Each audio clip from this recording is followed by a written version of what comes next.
দর্শক ৭৩ সেকেন্ডে ১ ওভার, এও কি সম্ভব? হ্যাঁ দর্শক, গল্পের সবচেয়ে বড় নাটকীয়তা অন্য জায়গায়।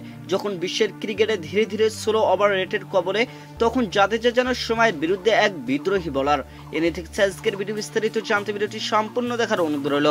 দর্শক, রবীন্দ্র জাদেজার বোলিং শুধু প্রতিপক্ষ ব্যাটারদের জন্য নয়, সময়কেও ফাঁকি দেয়। বরাবরে দ্রুত ওভার শেষ করার জন্য বিখ্যাত এই বোলার, কিন্তু কটকে যেন তিনি এক অন্য স্তরে পৌঁছে গেলেন। মাত্র ৭৩ সেকেন্ডে ১ ওভার শেষ করে ব্যাটারদের তো বটেই, ধারাভাষ্যকার যারা ছিলেন তাদেরকেও অবাক করে দিলেন এই বাঁহাতি স্পিনার। কোটাকে ইংল্যান্ডের ইনিংসের ২৪তম ওভারে স্ট্রাইকে হ্যারি ব্রুক। দর্শক, স্যার জাদেজা যেন নিখুঁত পরিকল্পনায় তার পা লক্ষ্য করে বল করে যাচ্ছিলেন একের পর এক। ব্রুক বাধ্য হয়ে প্রতিটি বল ডিফেন্স করতে থাকেন। শেষ বলটি মিড উইকেটের দিকে ঠেলেও রান পেলেন না। দর্শক, ইনিংসের প্রথম মেডেন ওভার, ধারাভাষ্যকাররাও এক মুহূর্তে চুপ। দর্শক, তারপরও অবিশ্বাসের সুরে ঘোষণা। মাত্র ৭৩ সেকেন্ডে ১ ওভার শেষ করেছেন জাদেজা। সাধারণত ১ ওভার শেষ করতে স্পিনারদের ১.৫ মিনিট লেগে যায়, অথচ জাদেজা যেন এক প্রজেক্টাইল হয়ে ৭৩ সেকেন্ডে ১ ওভার গুটিয়ে দিলেন। কিন্তু কেবল ওভার দ্রুত শেষ করায় নয়, দর্শক, উইকেটে তুলে নিয়েছেন জাডট। ভারতীয় বোলারদের মধ্যে সফলতম তিনি।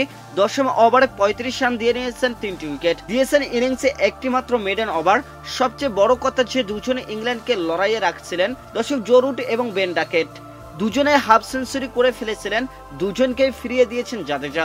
স্পেলের শেষ বলে তুলে নিয়েছেন জেমি ওভারটনকেও। দর্শক, নাগপুরে ৩ উইকেট পেয়েছেন তিনি, কটকেও ৩ উইকেট পেয়েছেন তিনি। দর্শক, ২ ম্যাচ মিলিয়ে ৬ উইকেট শিকার করেছেন এই বোলার। অথচ গল্পের সবচেয়ে বড় নাটকীয়তা অন্য জায়গায়। যখন বিশ্বের ক্রিকেট ধীরে ধীরে স্লো ওভার রেটের কবলে, তখন জাদেজা যেন সময়ের বিরুদ্ধে এক বিদ্রোহী বোলার।